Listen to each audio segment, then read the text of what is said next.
साथियों को जय हिंद। टाइट बोल लोग जय हिंद। जय हिंद जब भी कोई बोले ना तो जय हिंद की तरह बोलो, ठीक है। मतलब ये मुंह टाड़ लेखन मत बोलो। पहले नंबर जय हिंद मर्द जौन बात फौज कैटेगरी में यूज होला, ठीक बा। जौन डिफेंस कैटेगरी में स्पोर्ट्स वगैरह में यूज होला और अधिक स्टेमिना वाला लोग रहला तो जय हिंद तलवन मुंह टाड़ लेखा बोलता लोग। पहले नंबर तो ही पर पहले दम बटन उनके मारी पटट के जय हिंद बोले में तलवन के दिखा। पाकिस्तान से निकल को नहीं नु तुम लोग इंडियन बानू तो टाइट बोलो जय हिंद। तो टाइट आवाज में गोली की रफ्तार से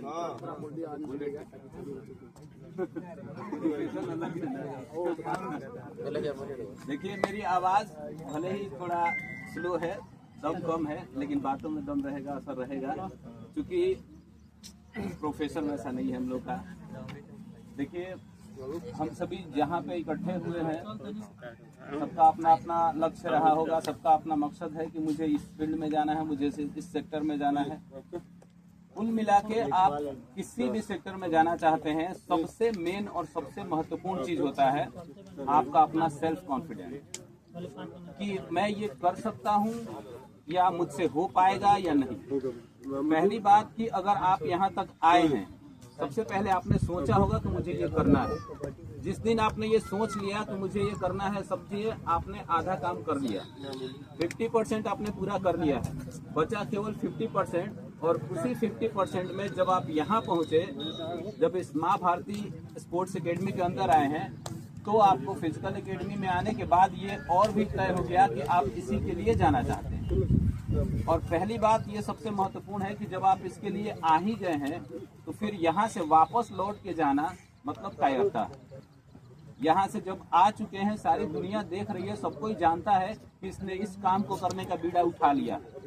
और जब हमने उस काम को करने का बीड़ा उठाया, पूरा डंके की चोट पर जब हम सड़क पे दौड़ते हैं, ये हमारी बहनें जो हैं जब यहाँ पे आती हैं तो समझ सकते हैं कि गांव में क्या माहौल होता है और गांव में लोग किस तरीके से सोचते हैं और देखते हैं, नजरिया क्या है। लेकिन उन सबों को पहले ही मुंह तोड़ जवाब दे के यहाँ पहुंची है, इनके लिए एक जबरदस्त ताली होनी चाहिए। जब ये हमारे साथ कंधे से कंधे मिला के जब चलने को तैयार है तो सोचिए, हम तो पहले से ही हमारा कोई ये नहीं रहता, ना ही 24 घंटे हमें बॉयज हमेशा फ्री रहते हैं। मैं अगर इस पॉजिटिव काम के लिए जा रहा हूँ तो मेरे माता पिता हमेशा सपोर्ट करते हैं, उन्हें शायद मुश्किल होता है। तो जब आपको हर तरीके से सपोर्ट मिल रहा है, सब कुछ सही चल रहा है, तो फिर आप अपना टारगेट रखिए कि मुझे 1 साल, लास्ट 2 साल अपना समय डिसाइड कर लीजिए कि इतने में मुझे ये चीज कर लेना है। नहीं तो आप ऐसे चलते रहेंगे, सोचेंगे कि भाई चलो अब आ ही गए फिजिकल एकेडमी में, सर तो है एकदम, इनके बेड़ा पार लग ही जाएगा मेरा। ऐसा नहीं होने वाला है। आप अपने दम पे आए हैं, अपना दमखम दिखाइए और कम से कम इस फिजिकल एकेडमी में टॉप बनिए। अगर आप इस फिजिकल एकेडमी में टॉप बनते हैं तो सोचिए कि इस तरीके के लाखों फिजिकल एकेडमी यहाँ पूरे देश में चल रहा है और उस फिजिकल एकेडमी से लाखों नहीं करोड़ों बच्चे आएंगे। उन करोड़ों बच्चों के साथ आपका कंपटीशन होने वाला है और वहाँ करोड़ों में चुने जाएंगे मात्र कुछ 100। तो उस करोड़ों में 100 बनना है आपको। लाखों में 100 तो सब बनते हैं, लेकिन करोड़ों में 100 बनना है। और उस करोड़ों में 100 बनने के लिए आपको अपना जी जान सब कुछ झोंक देना होगा। आप एक प्लेयर्स की बात करते हैं, चाहे आप बहुत सारा मोटिवेशन स्टोरी भी सुने होंगे, उनकी आत्मकथा भी सुने होंगे कि किस दौर से गुजरते हैं। आज क्रिकेट का भगवान सचिन तेंदुलकर ऐसे ही नहीं बना था। जब पहली बार वो बाउंसर लगी थी वकार यूनिस की, मुंह से खून निकलने लगा, पूरा सबको एकदम नाक पूरा खून से ब्लडिंग स्टार्ट था, सबको स्ट्रेचर भी आ गया कि भाई चलिए ले जाइए अंपायर, सारे लोग एकदम। लेकिन उसने कहा नहीं, मैं खेलेगा, और उठा। और वो 16 साल का लड़का था और उसके सामने दुनिया के सबसे खतरनाक बॉलर थे, वसीम अकरम, वकार यूनिस, उस समय का सबसे खूंखार गेंदबाज, और उनको मुंह तोड़ जवाब दिया। और ये हमारे सिद्धू जी भी उसी समय वहां पे नॉन स्ट्राइकर पर थे। वो बताते हैं कि क्या मतलब जिगर था उसके अंदर, क्या शेरदिल दिखाया। वो लड़का अगर उस दिन नहीं खेलता, और वही देन था कि वो मैच हम लोग हार रहे थे, लेकिन उस हारते हुए मैच को उन्होंने ड्रॉ कराया था और उसके बाद से पूरा सचिन का नाम बूम कर गया।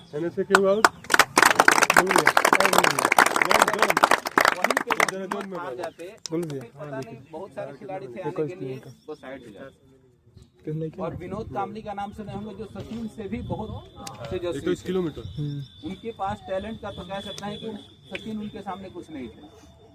लेकिन बात वही थी कि अगर डिसिप्लिन नहीं है तो आप लाख होनहार हैं, आप सही जगह पे नहीं जा सकते। रनिंग में आपके अंदर सब कुछ है, स्टेमिना है, पॉसिबिलिटी भी दिख रही है, आप सब एकदम तैयार हैं। तो बस मैं आपसे यही रिक्वेस्ट करूंगा कि आप हमारे देश के होने वाले जवान हैं और हमारे देश के होने वाली सेना कैसी हो उस तरीके से अपना बिहेव रखिए।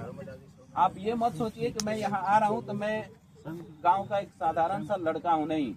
अपने आप को देश का जवान ही समझिए और इस तरीके से आप हर समय अपने आप व्यवहार में अपना ट्रीट दिखाइए और उसी तरीके से एकदम झोंक दीजिए कि मुझे एकदम 6 महीने में, साल भर में या इस बहाली में, उस बहाली में एकदम टारगेट सेट रखिए, कर देना है एकदम दिन रात 24 घंटे उसी के बारे में सोचिए। जब 24 घंटे आप उसी के बारे में सोचेंगे, अच्छा दौड़ने से ही सिर्फ काम होगा नहीं, माइंड भी होता है और उस माइंड के साथ किस तरीके से कहाँ स्ट्रेटजी लगाना है।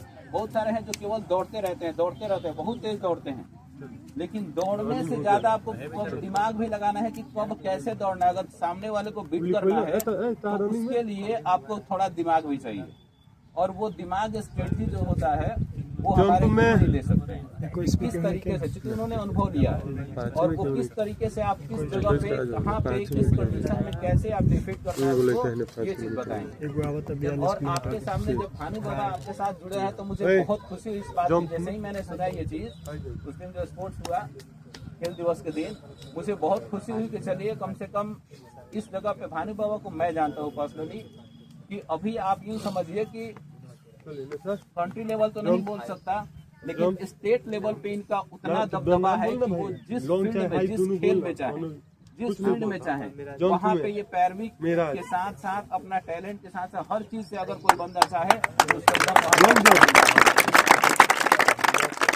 तो तो अगर आप एक बार थोड़ा सा भरोसा करें, और जैसा सर बता रहे हैं, अब तो यहाँ पे एक दो गुरु हैं, आपको सोचना ही नहीं है, एक इंसान अकेला काफी होता है, लेकिन यहाँ तो दो जने हैं और एक ही चीज में आके जुड़ गए हैं। तो मैं चाहूंगा कि आप अपना दिमाग ही मत लगाइए, एकदम छोड़ दीजिए, पहले पूर्ण रूप से इन पे अपना भरोसा जताइए। कम से कम 2 महीने, 60 दिन, कम से कम 2 महीने आप अपने आप को भूल जाइए। बस यूं समझिए कि मैं यहाँ आता किस लिए हूँ और उस काम पे लग जाइए, एकदम अपने आप को झोंक दीजिए। 2 महीने में आपका जीवन नहीं समाप्त होने वाला है। 2 महीने के बाद भी बहुत सारा जीवन है, जीवन बहुत लंबा पड़ा है, 30, 40 साल, 50 साल आपके पास है, लेकिन ये 2 साल जो है ना, अभी से 2 साल आपके पूरे जीवन को बदल सकता है। तो क्या आप चाहते हैं इन 2 सालों में आराम का जीवन फरमाए? अरे सुबह सुबह इतना कष्ट करते हैं, आते हैं, तो फिर जब सुबह नींद तोड़ के सुबह आना किसको अच्छा लगता है? लेकिन हमें कुछ करना है, इसलिए हम आते हैं, और जब आते हैं तो फिर उसको नाहक में बेकार नहीं करना है।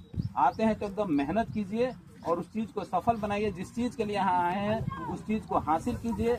हमें भी गर्व होगा, आपको अपने आप का गर्व होगा, पूरा देश आप पे गर्व होगा। तो क्या आप लोग इस चीज के लिए तैयार हैं कि एकदम जो आज से हम डेडिकेट हो जाते हैं, पूरी तरीके से समर्पित हो जाते हैं, जिस काम के लिए आए हैं वो करेंगे? Yes sir. धन्यवाद, आपसे यही उम्मीद रहेगी। और मैं चाहूंगा भानु बाबा और हमारे बाबा जी दोनों जने एकदम आप लोग भी पूरे दिल से एकदम लग जाइए कि हर तरीके से एक एक बच्चे को हमें एकदम सेलेक्ट करवा ही देना, चाहे जैसे वो जहाँ भी जिसमें कमी आ रही है, जिसमें जो कमी है उसको पर्सनली देखिए और उसको सबसे पहले उसमें बना है और प्रत्येक बच्चे के देखिए क्या प्रॉब्लम है, उसका क्या समस्या है और क्या उसमें अच्छाई है। जो पॉजिटिव चीज है उसको नोट कीजिए, उस पर उसका ज्यादा फोकस करवाएं। जो निगेटिव चीज है उस पर भी ध्यान दिया जाए, इसको थोड़ा आपको दूर करना है। स्टेपिंग में क्या प्रॉब्लम है या आपका स्ट्रेचिंग वगैरह जो भी एक्सरसाइज है उस पर भी आप करवा दें, क्योंकि जब तक ये अपने आप को तंदुरुस्त नहीं रखेंगे, फिजिकल फिट नहीं रहेंगे, तब तक थोड़ा रनिंग में भी प्रॉब्लम आएगी। Thank you.